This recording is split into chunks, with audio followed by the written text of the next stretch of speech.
Dumelang, welcome back and thanks so much for joining me. Mantuli o boditse ngwana wa go gore a eme ka maoto a lole mosadi ya gago wa kwešiša se e leng gore o se dirile gore o sentše lenyalo la gago jwale wa itshola ka seo e leng gore o se dirile ebile o nyaka o bona a lokišitše se sengwe se sengwe e leng gore o se sentše a sa kwešiša ola kwa ito gore a dire jwang ka ge e le gore mmagwe o boletše a re ga a sa nyaka Elizabeth. So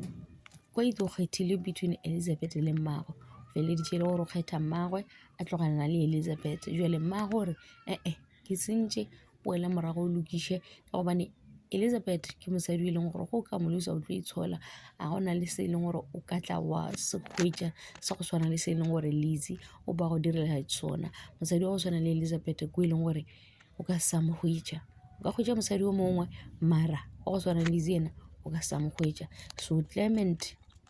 yena kwa ito a tšhabiša ya sepetlele ya go botšiša Elizabeth gore ke nnete wa sepela na le gona ga o sepela o bona o ka re nna o mpea kae na wa yo ka re ga o sa šetše taba ya rena ka morago o lebeletše taba ya gore wena o itebelele o nnoši na o lebetše gore o ikgethetše a re o kgetha mmagwe o tla mo direla se sengwe le se sengwe mmagwe o tla mo thuša ka dilo tše dintšhi ka ge e le gore yena le mmagwe a batšwa kgole jwale o thoma go itshola gore ke eng se a se dirileng ka ge e le gore mama's boy o moditše a re bona ngwanaka a ke tlo dumelela se e le gore se a diragala lwela mosadi ya gago lwela se sengwe le se sengwe e leng gore o bona le sona. Elizabeth o tshwanetse gore a boe ka mo batho ba kgale ka mokgwa a thabileng ka gona gore ngwana gago wa sepela o ya Cape Town o tlo ikhutša mama's boy ke ntho e leng gore a ke rate tšhabiša ka lebelo. So Lizzy ga a tsebe pele le morago a tsebe gore a sepele a e latelele di-opportunity tše di leng gona Cape Town a tlogele kwaito le goba a tšwele pele na go bolela nnete go bontšha e le gore o sa rata kwaito ge ke re ke lebeletše ke bona o kare a ka se sa ya mo e leng gore be ikemišeditše gore o tlo ya gona ka ge e le gore kwaito le yena jwale o thomile go emiša ditsebe o bona gore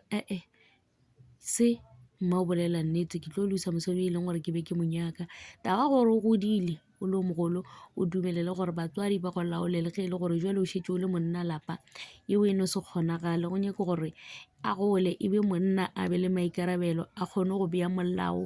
ka motseng wa gago a kgone go botša Mantuli gore o nyaka eng ga a nyake eng a seke be a dumela gore a molao le o fitlha mo e leng gore o tlo laola yena ba laola le mosadi ya gago ka ge e le gore mosadi wa gago a ka se dumele ka ge e le gore ba godile jwale ga o se tlhokagala gore ba laodiwe go fitlhelela gona moo. Le nna ke ema le Elizabeth ke re Mantuli o dirile ga kudu go lekane jwale gona ga tlogele kwaito a iketle le Elizabeth ba kgone go ipsina ka lerato la bona ba kgone go tseba gore ba ya kae pele ba tlogela eng ba sekebe ba no dula poleke tee ya go ba ka tlase ga taolo ya batswadi le ge e le gore bona ba šetše ba godile ke tsona tšeo tša Skeem Saam. Thank you so much for watching. Please forget to like, comment and subscribe. Tada.